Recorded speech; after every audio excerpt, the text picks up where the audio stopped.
Nombre chapitre 12, traduction Louis II. Marie et Aaron parlèrent contre Moïse au sujet de la femme éthiopienne qu'il avait prise, car il avait pris une femme éthiopienne. Ils dirent, est-ce seulement par Moïse que l'Éternel parle? N'est-ce pas aussi par nous qu'il parle? Et l'Éternel l'entendit. Or, Moïse était un homme fort patient, plus qu'aucun homme sur la face de la terre.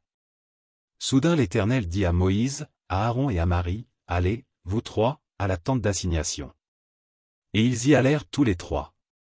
L'Éternel descendit dans la colonne de nuée, et il se tint à l'entrée de la tente.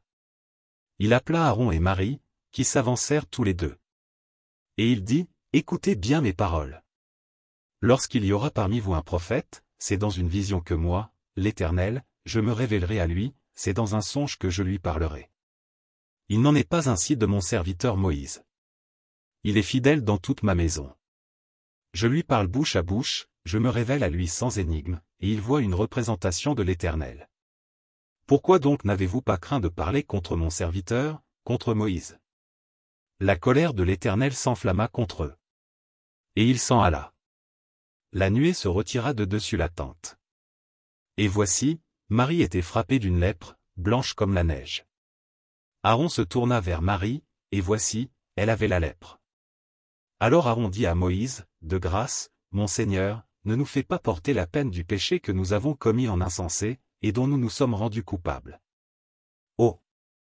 Qu'elle ne soit pas comme l'enfant mort-né, dont la chair est à moitié consumée quand il sort du sein de sa mère.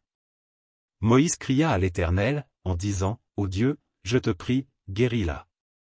Et l'Éternel dit à Moïse, si son père lui avait craché au visage, ne serait-elle pas pendant 7 jours un objet de honte?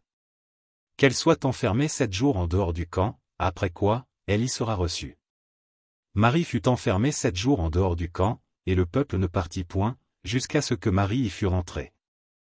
Après cela, le peuple partit de Hatséroth, et il campa dans le désert de Paran.